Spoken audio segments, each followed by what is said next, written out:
देखिए, आज का जो टॉपिक है वो है सेलों का संयोजन। मैंने इसके पहले प्रतिरोधों का संयोजन बताया था।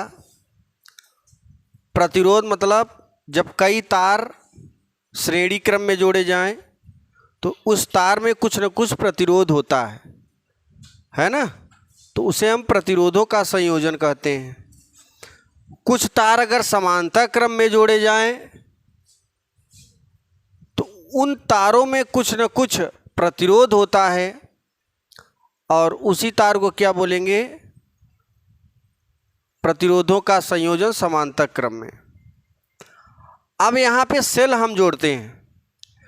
सेल जब एक के बगल में एक जोड़ोगे तो श्रेणी होगा, जब एक के नीचे एक जोड़ते चले जाओगे तो समांतर होगा। जैसे एक सेल यहाँ, एक सेल यहाँ, ऐसे जोड़ो और सबका कनेक्शन एक पॉइंट से।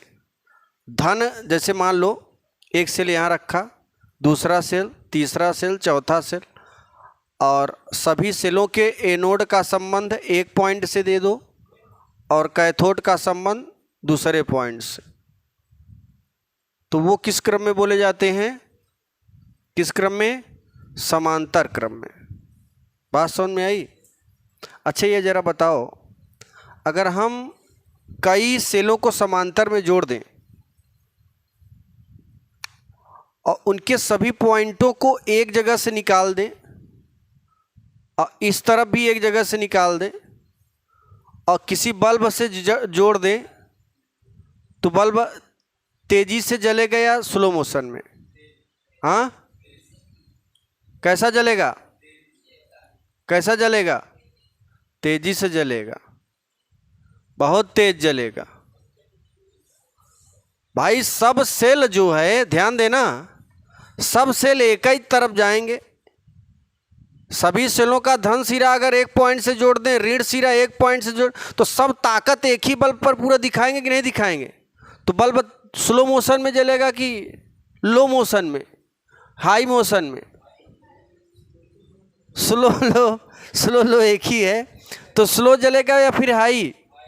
याद रखना, अगर किसी बल्ब को, किसी सेल को समांतर क्रम में जोड़ दें, क्या जोड़ें? सेल, प्रतिरोध नहीं जोड़ रहे हैं हम, सेल जोड़ रहे हैं। सेल को समांतर क्रम में जोड़ के और उसे हम एक बल्ब से कनेक्ट कर दिया जाए तो बल्ब बहुत तेज़ी से जलेगा।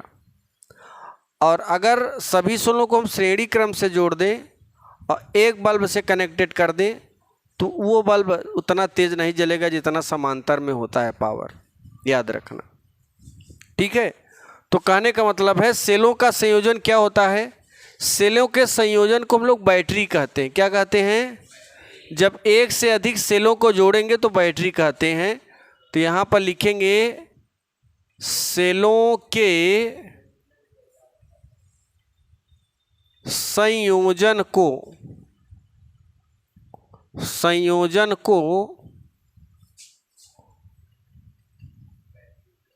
बैटरी कहते हैं। क्या कहते हैं? बैटरी।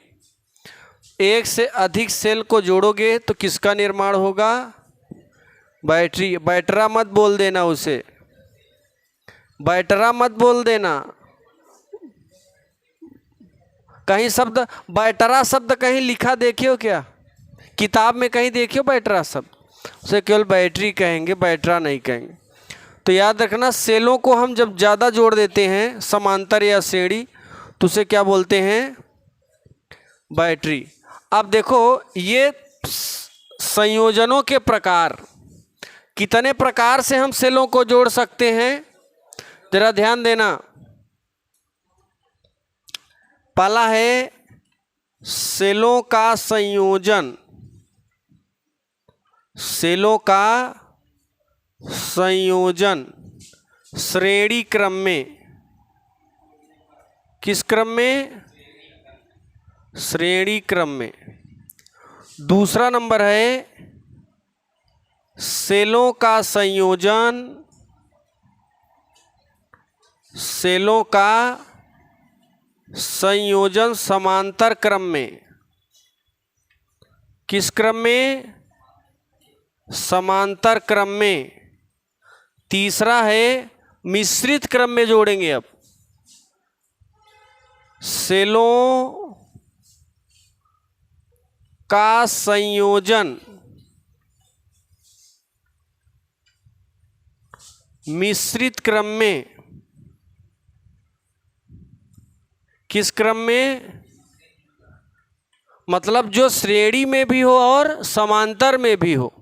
जैसे 4 ठो श्रेणी में जोड़ने के बाद 4 ठो नीचे, उसके नीचे ऐसे करते चले जाओ, तो ये मिश्रित क्रम में हो गया। जो श्रेणी में भी हो और समांतर में भी हो, मिश्रित क्रम। तो अब हम लोग पहली हेडिंग लगाते हैं, सेलों का संयोजन श्रेणी क्रम में। सेलों का संयोजन किस क्रम में? जिसको जो भी डाउट होगा पूछ लेना। सेलों का संयोजन श्रेणी क्रम में। अब देखिए, श्रेणी माने एक के बगल एक लगाओ। पहले सेल का ध्यान देना, पहले सेल का ऋण सिरा दूसरे सेल के धन सिरे से, तीसरे सेल का ऋण सिरा चौथे सेल के। अच्छा, सेलों को एक के पीछे एक लगाते हैं कि डायरेक्ट धन धन वाला जोड़ देते हैं? ऋण में धन ऐसे जोड़ते हैं ना। अजार धन धन में कर देंगे तो शॉर्ट कर जाएगा, तो डिस्चार्ज हो जाएगी बैटरी जल्दी। चार्ज होने के बजाय क्या हो जाएगी? जो ज़्यादा चलती है, जो ज़्यादा सेल आपका चलता है, उसका प्लस प्लस ही सटा दो, उल्टा तो पहली बात तो जलेगा नहीं उल्टा होने के बाद, और दूसरी बात जो डिस्चार्ज भी हो जाएगा आपका जल्दी। तो उल्टा सर्किट कभी मत जोड़ना। जब सेलों को एक के पीछे, जैसे टार्च लगाते हो, टार्च में ना बड़ा वाला सेल आता है, 3 सेला 4 सेला खरीदे और एवरेडी वाला टार्च, तो उसके एक के पीछे एक श्रेणी क्रम में लगा होता है। किस क्रम में? श्रेणी क्रम में। अच्छा, कुछ और होते हैं, उसमें देखोगे एक यहाँ होगा, एक यहाँ होगा और एक ठे यहाँ होगा। 3 सेल, छोटे छोटे सेल जो जिसमें लगे होते घड़ी वाले। कुछ टार्च में आप ऐसे भी देखे होंगे, प्लास्टिक के खांचे बने होंगे, उस प्लास्टिक के खांचे में यहाँ पे 2 सेल और इसके पीछे 1 सेल, इस तरीके से बना होता है। आपको देखने को मिलेगा कहीं ना कहीं। तो वो मिश्रित क्रम में आ जाएगा, क्योंकि यहाँ पर 2 समांतर है और 1 श्रेणी, तो मिश्रित क्रम। और जब एक के नीचे एक लगेगा समांतर, एक के बगल एक श्रेणी। चलो श्रेणी क्रम में लगाते हैं हम लोग। नहीं, यहाँ देखो, पहले समझो। एक सेल लेते हैं, एक सेल में, हर सेल में कुछ न कुछ रेजिस्टेंस होता है। मैंने रेजिस्टेंस यहीं पर, ये सेल का रेजिस्टेंस है। किसका? सेल का। मैंने बताया था उस दिन, सेल के रेजिस्टेंस को सेल के ऋण सिरे की ओर क्यों रखते हैं? प्लस है और ये माइनस है। फिर एक दूसरा सेल यहाँ जोड़ते हैं, यहाँ पे फिर एक सेल का आंतरिक प्रतिरोध, फिर एक तीसरा सेल जोड़ते हैं, फिर सेल का आंतरिक प्रतिरोध। ऐसे ही n सेल जोड़ दो। कितने cell? Dot dot dot, n cell जोड़ देते हैं। फिर इसका संबंध किसी विद्युत परिपथ से कर दो, एक कुंजी लगा दो। परिपथ में कुछ न कुछ रेजिस्टेंस होगा, जिसे हम क्या बोलते हैं? बाह्य रेजिस्टेंस, बाह्य प्रतिरोध। परिपथ के प्रतिरोध को क्या बोलेंगे? बाह्य प्रतिरोध। और सेल के प्रतिरोध को आंतरिक प्रतिरोध, है ना। तो ये आउटर रेजिस्टेंस, आउटर, और ये क्या है? Internal resistance. जैसे मैंने एग्जाम्पल में आपको बताया था कि जब आप खाना खाते हो, खाना अच्छा नहीं लगता तो आप खाते नहीं हो। तो खाना मतलब अच्छा नहीं है, खाना अच्छा नहीं दिखता है तो खाते भी नहीं हो, कम खाते हो, तो बाहरी रेजिस्टेंस है। एक तो अगर आपकी तबीयत खराब है तो अंदर से रेजिस्टेंस काम कर रहा है, जिसके कारण आप खाना नहीं खाते हो। तो एक तो बाहर से और एक अंदर से। अब बढ़िया वही चाट फुल्की रख दिया जाए तो थोड़ा अगर तबीयत खराब भी है तो खा लेंगे, चल जाएगा। तो कहने का मतलब वहाँ पे थोड़ा रेजिस्टेंस कम काम करता है, लेकिन वो सूखी और सादी दाल रख दिया जाए तब भूख कहाँ लगेगी? तबीयत ही जब खराब है तो भूख कहाँ लगेगी, है ना? तबीयत खराब है तो भूख कहाँ लगती है भाई? आदमी तबीयत ही में सोचेगा कि अब मरेंगे कि कब मरेंगे, वही में परेशान रहता है। लोग जब ज़्यादा बुखार उखार हो जाता है ऐसा लगता है जैसे अब चल बसेंगे, है कि नहीं? लेकिन मरता नहीं है, जीवित हो जाता है दवा का इस्तेमाल करके। चलिए देखिए, तो कहीं ना कहीं दो तरीके से ये लड़के बोलो ना अब ज़्यादा, मैंने कहा दो तरीके से रेजिस्टेंस काम करता है, एक बाह्य एक आंतरिक। ऐसे सेल के अंदर जो रेजिस्टेंस काम करेगा, सेल का आंतरिक प्रतिरोध, और सेल से जो परिपथ जुड़ा होता है उसे बाह्य प्रतिरोध। बाह्य प्रतिरोध को कैपिटल आर से इस सेल को चालू कर देते हैं, कुंजी लगा दिया, यहाँ स्मॉल आर है, यहाँ भी स्मॉल आर है, यहाँ भी स्मॉल आर है, यहाँ भी स्मॉल आर है। देखो हर सेल में एक विद्युत वाहक बल होता है। क्या होता है? ऐसे धन से ऋण की ओर धारा बहेगी ऐसे। तो इस सेल में विद्युत वाहक बल E, इसमें भी विद्युत वाहक बल E, इसमें भी विद्युत वाहक बल E, इसमें भी विद्युत वाहक बल। कितने सेल हैं ये? हाँ, अच्छा ये जरा बताओ, अगर n सेल हैं तो n विद्युत वाहक बल भी होंगे, क्यों? कितने? हम कहते हैं 10 सेल हैं तो कई विद्युत वाहक बल होंगे? 10। 5 सेल हैं तो कितने विद्युत वाहक बल होंगे? 5। अरे भाई n सेल हैं तो कितने विद्युत वाहक बल होंगे? n। दूसरी चीज देखो, अगर 5 सेल हैं तो कितने आंतरिक प्रतिरोध होंगे? 5 सेल हैं, n सेल हैं तो कितने आंतरिक प्रतिरोध होंगे? n। जरा ध्यान देना, अगर आपसे कोई पूछ ले कि इसमें आप बताओ कुल कितने विद्युत वाहक बल हैं, तो आप देखोगे इस सेल का E है धन, इस सेल का E है धन, इस सेल का E है धन, डॉट डॉट डॉट, फिर लास्ट वाले सेल का क्या है? E। E कितनी बार है? तो हम डॉट डॉट करेंगे n बार। क्या लिखेंगे? क्योंकि यहाँ पर श्रेणी में कितने सेल लगे हैं? n। अगर 10 सेल होते तो 10 बार लिख दिए जाते, और n सेल हैं तो कितनी बार? n बार लिख दिए जाएंगे। तो देखो अब लिखेंगे कुल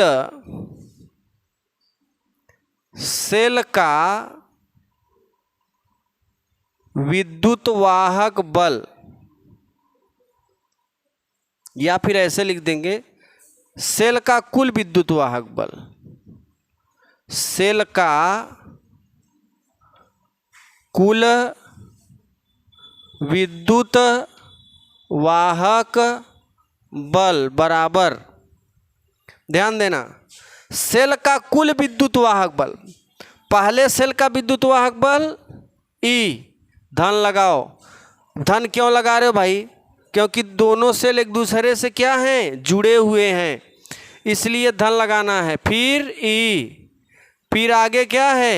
E, फिर डॉट डॉट डॉट, कितनी बार? n बार। आप थोड़ा श्रेणी में चलो, कहाँ? जैसे हम कहते हैं 2 धन 2 धन 2 धन डॉट डॉट डॉट 5 बार। कई बार? 5 बार।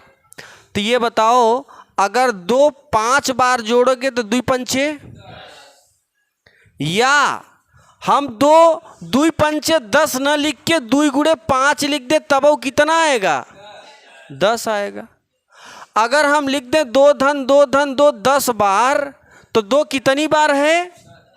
और 2 10 बार जोड़ोगे तो 10 दूना, और 10 दूना 20 लिखो, चाहे लिख दो 2 गुणिते, तब वो तो 20 आएगा। अच्छा आप जरा ये बताओ, ध्यान देना, ईंधन ईंधन ईंधन ईंधन ईंधन 10 बार लिख देते हैं। कई बार? ई कितनी बार है? तो ई अगर 10 बार जोड़ोगे तो 10 ही आएगा। कई ई? तो ई 10 बार है तो लिख देते हैं 10 ई। कई ई? अगर एक लिख दें ई गुणिते 10 तो कोई दिक्कत? हाँ, कोई दिक्कत है क्या? अच्छा ये बताओ, यहाँ ई कई बार है? n बार। तो ईंधन ईंधन n बार, तो इसको लिख सकते हैं ई गुणिते। बताओ कोई दिक्कत?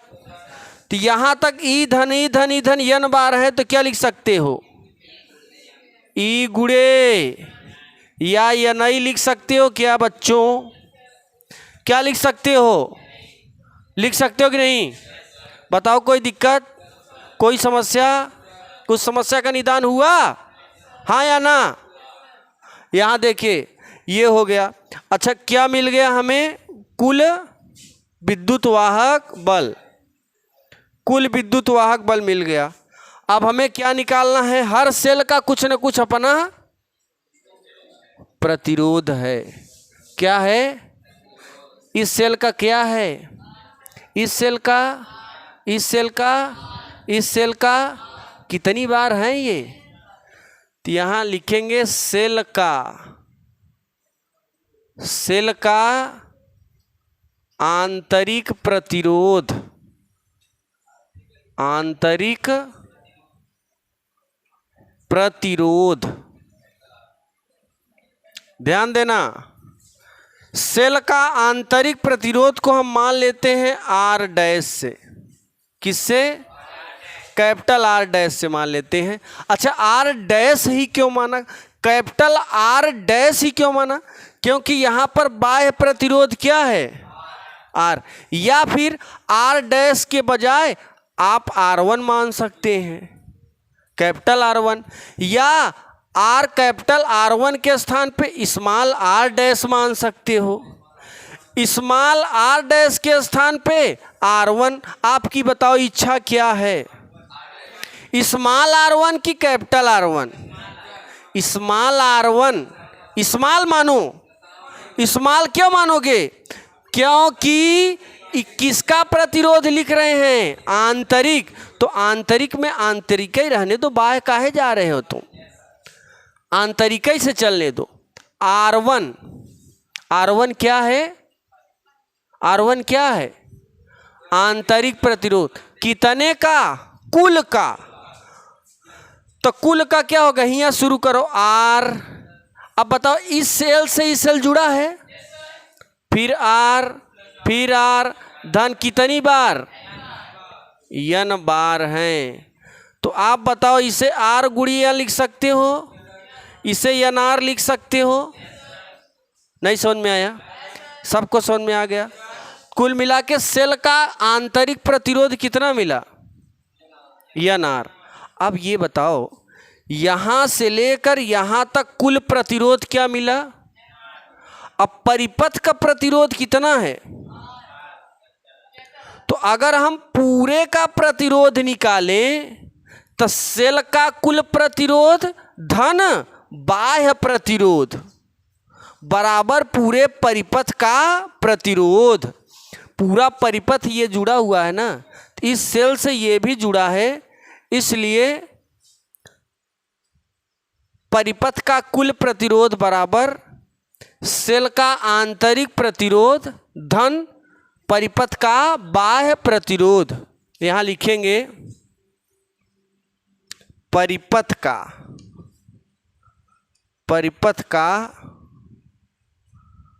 कुल प्रतिरोध। कुल प्रतिरोध को R डैश या R1 से। तो जरा बताओ परिपथ का कुल प्रतिरोध क्या होगा? आंतरिक प्रतिरोध को क्या माने हो?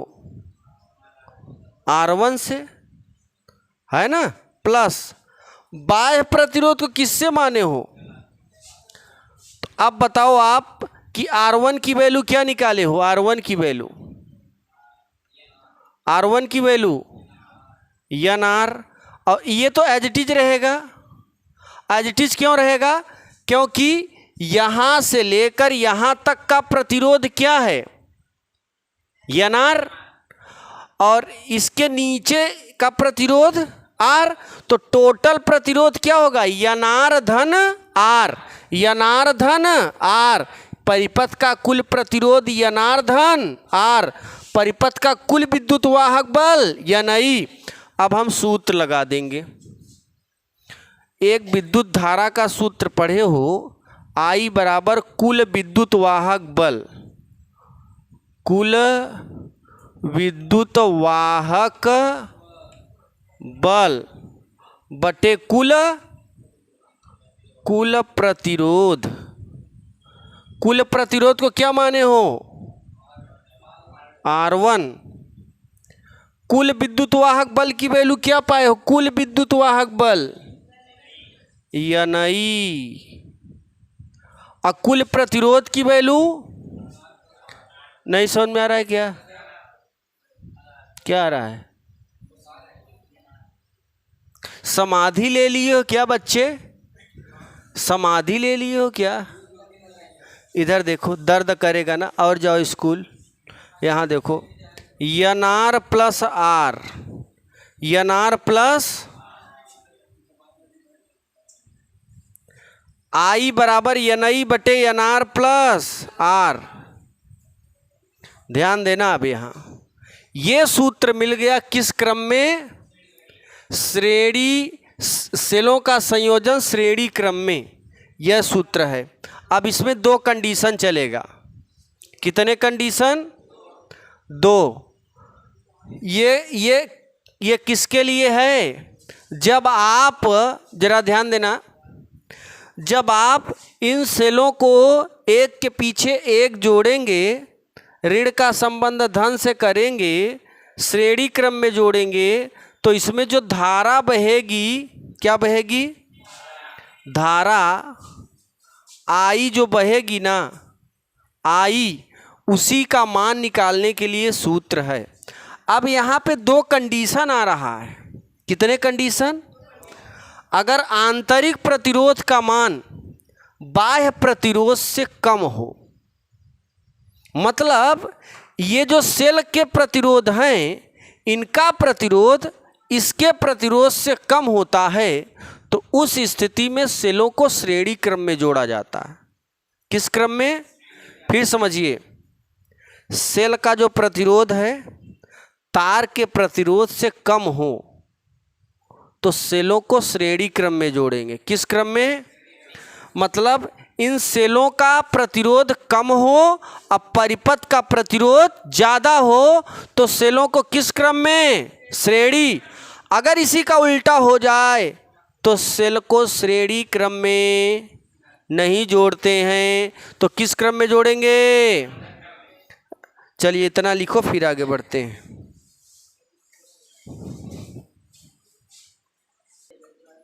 चले देखिए आगे। देखो इसमें दो केस चलेगा। पहला केस, यदि NR is very very very very less then R हो तो, ध्यान देना, यदि NR का मान कैपिटल R से बहुत कम हो, क्या हो? बहुत कम, अर्थात इसका मान कितना कर दिया जाए? 0। देखो इसका मान जो आंतरिक प्रतिरोध का मान है बाह्य प्रतिरोध से बहुत ही कम है। अब बहुत कम है यानी R की वैल्यू क्या मान लिया जाए? NR की वैल्यू 0, यानी जो सेल का आंतरिक प्रतिरोध है वो न के बराबर है। क्या है? न के बराबर। उस स्थिति में NR बराबर क्या हो जाएगा? 0। इसको समीकरण कितना बना लिया जाए? 1। समीकरण 1 में NR की वैल्यू 0 रख दो। समीकरण 1 में, समीकरण 1 में जब रखोगे तो आई बराबर हो जाएगा NI बाई 0 प्लस R, और I बराबर NI बाई क्या हो जाएगा R। इसको समीकरण बनाएंगे 2 और लिखेंगे समीकरण 2 से स्पष्ट होता है कि जब आंतरिक प्रतिरोध का मान बाह्य प्रतिरोध से बहुत कम होता है उस स्थिति में सेलों को श्रेणी क्रम में जोड़ते हैं। किस क्रम में? हाँ, तो एक बार फिर समझिए क्या लिखना है। समीकरण, जो ऑनलाइन के बच्चे वो लिख लेंगे, समीकरण 2 से स्पष्ट होता है कि जब आंतरिक प्रतिरोध का मान बाह्य प्रतिरोध से बहुत कम होता है उस स्थिति में सेलों को श्रेणी क्रम में जोड़ते हैं। किस क्रम में? श्रेणी। अब नेक्स्ट केस देखिए।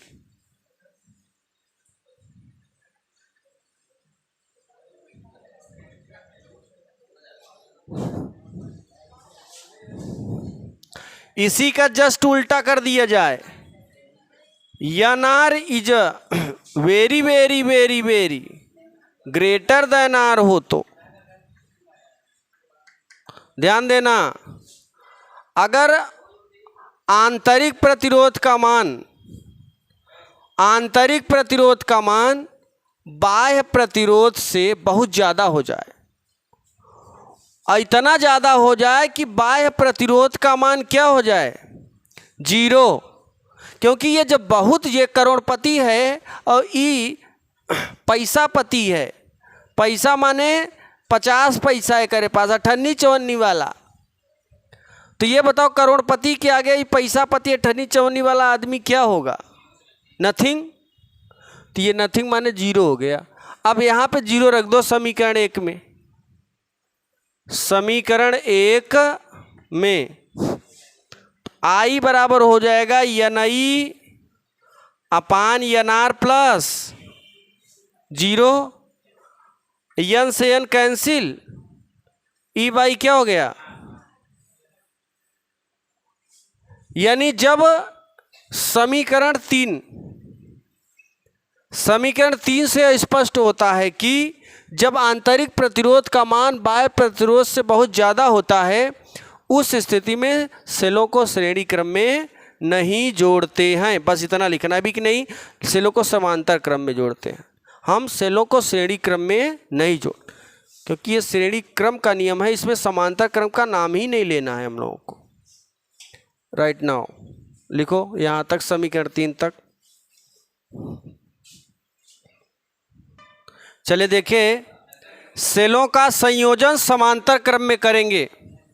जरा ध्यान देना, जब हम सेलों को श्रेणी क्रम में जोड़ते हैं तब सभी सेलों के विद्युत वाहक बलों को जोड़ देते हैं, लेकिन जब समांतर क्रम में जोड़ा जाता है तब उनके विद्युत वाहक बल बदलते नहीं हैं, क्योंकि वोल्टेज का मान बदलता नहीं है। याद रखना, श्रेणी क्रम में वोल्टेज का मान बदल जाता है, विद्युत धारा वही रहता है। समांतर क्रम में वोल्टेज या विद्युत वाहक बल का मान नहीं बदलता। तो अगर हम 50 सेल जोड़ दें, कई सेल, उसका विद्युत वाहक बल कह दे बताओ, तो उसका विद्युत वाहक बल जो 1 सेल का वही होगा जो 50 सेल का होगा।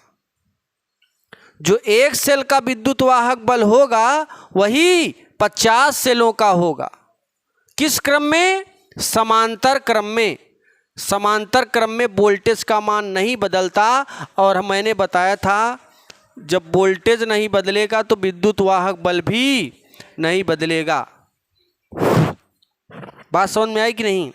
जब वोल्टेज नहीं बदलेगा तो विद्युत वाहक बल भी, तो जितना विद्युत वाहक बल 1 सेल का होगा उतना विद्युत वाहक बल N सेल का होगा। कितने सेल का? अब 50 सेल ले लें तब जितना 1 सेल का उतना ही 50 सेल का।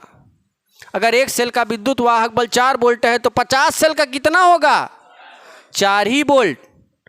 एक सेल का विद्युत वाहक बल 100 वोल्ट, तो 100 सेल का विद्युत वाहक बल 100 ही रहेगा यार, बदलेगा कहाँ, सेम एज इट इज। चलो देखो देखो, एक सेल यहां रखते हैं, फिर दूसरा सेल रखते हैं, फिर तीसरा सेल रखते हैं, फिर डॉट डॉट डॉट करते हैं, फिर अंतिम वाला सेल रहते हैं। ध्यान देना, सभी सेलों को एक जंक्शन से जोड़ दो। कितने जंक्शन से? एक ही जंक्शन से। ऐसे यहां पर सभी सेलों को एक जंक्शन से जोड़ा जाए।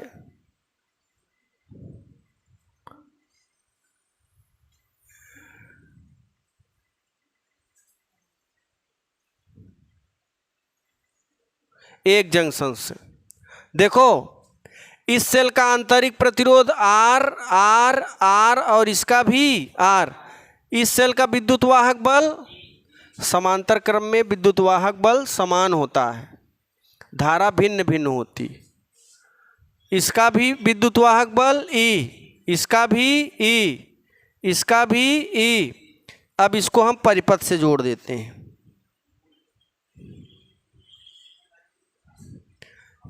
ये क्या है? धन, ये भी धन प्लेट, ये भी धन प्लेट, ये भी धन प्लेट। धारा कैसे आएगी? ऐसे। धन से कहाँ जाएगी? ऋण प्लेट की ओर जाएगी बच्चों। ये धारा ऐसे आएगी, आई। ये धारा ऐसे आएगी धड़ाधड़, और इधर से धड़ाधड़ निकलेगी। बात समझ में आई? अब देखो, अब इसका हम बाह्य प्रतिरोध क्या है, कुंजी लगा देते हैं यहाँ पे। ध्यान देना, इस पॉइंट का नाम ए रख दो, इस पॉइंट का नाम, ये जंक्शन है। अब आप देखो, इसका कुल विद्युत वाहक बल, कुल विद्युत वाहक बल, टोटल EMF, इंग्लिश में टोटल EMF बराबर क्या लिख दें?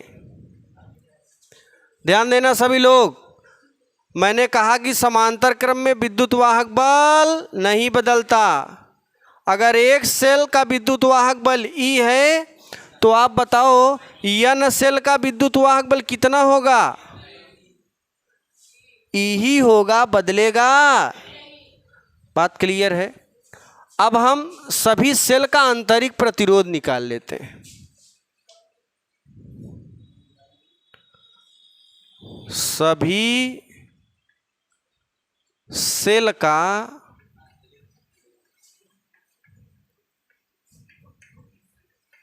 आंतरिक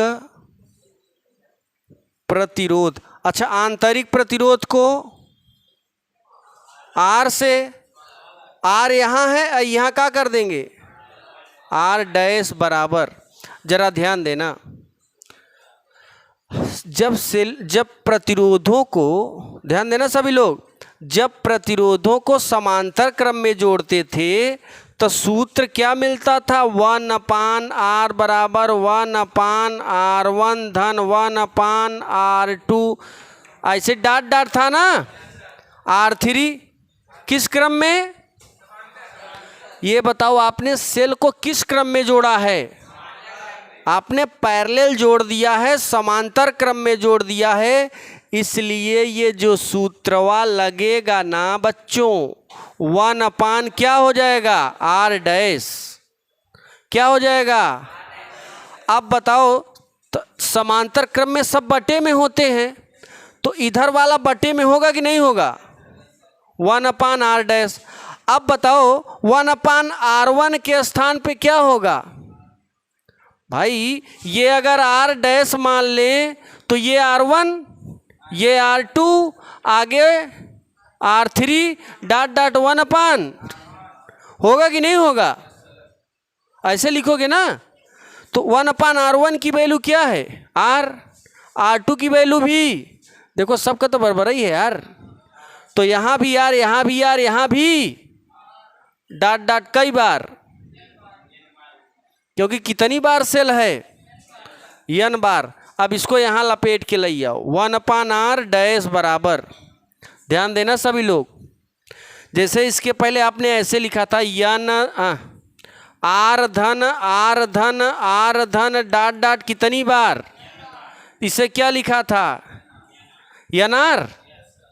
ऐसे 1/r धन डॉट डॉट n बार, तो इसे क्या लिखोगे 1/r गुणे, लिखोगे कि नहीं? नहीं समझ में आया? कैसे? जैसे लिख दे 1/2 धन 1/2 धन 1/2 धन। तो ये बताओ 1/2 धन अगर हम 10 बार लिख दें तो लिख दोगे 1/2 कितनी बार जोड़ोगे? 10 बार। तो क्या आ जाएगा 10/2, कई बटे 2, 1/2 को 10 बार जोड़ोगे 10/2, तो 1/2 10 बार है, तो इसे लिख सकते 1/2 गुणे 10 के 10/2, तब भी तो आ रहा है। ऐसे ये बताओ, ध्यान देना, 1/r धन कई बार है, तो इसे लिख देते हैं 1/r गुणे, ऐसे लिख सकते हो क्या? हाँ, ये आपका गणित है और इस मैथ के रेंज में आपका आ गया साइन। सीरीज पढ़ोगे ना, श्रेणी, समांतर श्रेणी, गुणोत्तर श्रेणी, हरात्मक श्रेणी, कक्षा 11 में। अब देखो 1/r गुणे n, 1/r डैश n के बाई पलट दो, क्या करोगे? पलट दो, r डैश बराबर r बाई, ये किसका प्रतिरोध आया? सेल का कुल आंतरिक प्रतिरोध, केवल सेल ही का आया है, ध्यान देना, केवल किसका आया है? केवल किसका आया है? अभी तो इसका प्रतिरोध बाकी है ना। तो अब हम कुल प्रतिरोध निकालेंगे, पूरे परिपथ का प्रतिरोध बराबर सेल का आंतरिक प्रतिरोध धन परिपथ का बाह्य प्रतिरोध, पूरे परिपथ का प्रतिरोध, परिपथ का पूरे परिपथ के प्रतिरोध को किससे कर दें? R1 से। और आंतरिक प्रतिरोध धन बाह्य प्रतिरोध, भाई कुल प्रतिरोध कितना, इस सेल का कुल प्रतिरोध कितना निकाले हो? R dash. अब परिपथ का प्रतिरोध कितना है? R है, तो हम क्या करेंगे? R डैश में R क्या करेंगे? जोड़ देंगे, तो क्या मिल जाएगा? R डैश की value small r by n, capital R by 1, कुछ नहीं है 1 मान सकते हो। 1 का गुणा R में करोगे क्या हो जाएगा? R, n का गुणा कैपिटल R में nr बाई n, ये कुल प्रतिरोध आ गया, कुल प्रतिरोध आ गया। तो अब देखो, हमें विद्युत धारा निकालनी है कि इस परिपथ में कितनी धारा बह रही है, कितनी धारा? तो धारा बराबर कुल विद्युत वाहक बल बटे कुल प्रतिरोध। कुल विद्युत वाहक बल कितना है? कुल प्रतिरोध कितना है? तो मान रखेंगे, उसके पहले एक उतारो फिर आगे बढ़ते हैं, थोड़ा फास्ट लिखना। अब सूत्र लिखेंगे, विद्युत धारा बराबर कुल विद्युत वाहक बल, कुल विद्युत वाहक बल बटे कुल प्रतिरोध। देखिए कुल प्रतिरोध में क्या होगा, इसमें आंतरिक प्रतिरोध भी होगा और बाह्य प्रतिरोध। तो कुल विद्युत वाहक बल कितना निकाले हैं? क्या निकाले हैं? कुल विद्युत वाहक बल E, और कुल प्रतिरोध में ये है, यहाँ R डैश, यहाँ लिख दो R डैश, R धन nr बाई n, n चला जाएगा ऊपर तो हो जाएगा ni by r plus n r, यही है समांतर क्रम में जब जोड़ोगे सेलों को तो उसके लिए धारा ज्ञात करने के लिए सूत्र। अब देखो केस फर्स्ट लेते हैं। मान लेते हैं जब स्मॉल आर का मान एन से बहुत छोटा हो तो स्मॉल आर की वैल्यू क्या हो जाएगी? 0। लिखना बंद करके ज़रा गौर करिए इधर 2 मिनट के लिए। मैंने क्या बोला अभी? श्रेणी क्रम में क्या बोला था कि जब आंतरिक प्रतिरोध का मान बाह्य प्रतिरोध से बहुत कम होगा तब सेलों को किस क्रम में जोड़ेंगे? श्रेणी क्रम में। श्रेणी क्रम में जोड़ेंगे ना। और अगर ये वाला कम हो जाए, ये वाला ज़्यादा, तब किस क्रम में जोड़ेंगे?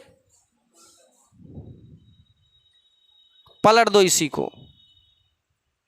Are is very very very very greater than N R. R बताओ, स्मॉल आर का मान कैपिटल आर से क्या हो गया? बड़ा।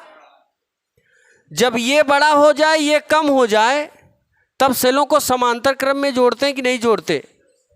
तो उस स्थिति में यहां पर क्या हो जाएगा? एन आर की वैल्यू 0। ऐसा ना, पहला कंडीशन समांतर में ही होना चाहिए ना। जैसे श्रेणी क्रम में केस फर्स्ट में क्या लिखाया था? N R small N R की वैल्यू 0 कर दिया था तो श्रेणी क्रम में जुड़ा था। और फिर दूसरके में आर बराबर 0 तो समांतर में। यहाँ पे पहले समांतर दिखाना पड़ेगा, ठीक। इसीलिए मैंने इसको लेस कर दिया, इसे ग्रेटर। तो जब इसे ग्रेटर देखो, आंतरिक प्रतिरोध का मान बाह्य प्रतिरोध से बहुत ज़्यादा होगा, उस स्थिति में इसका मान जो है बहुत कम हो जाएगा। उस स्थिति में सेलों को किस क्रम में जोड़ते हैं? समांतर क्रम में। जरा ध्यान देना, जहाँ एन आर है वहाँ 0 रखो। समीकरण कितना नाम दे दें? इसके पहले कुछ बना था? अभी नहीं बना था। 1 आई बराबर हो जाएगा एन आई अपान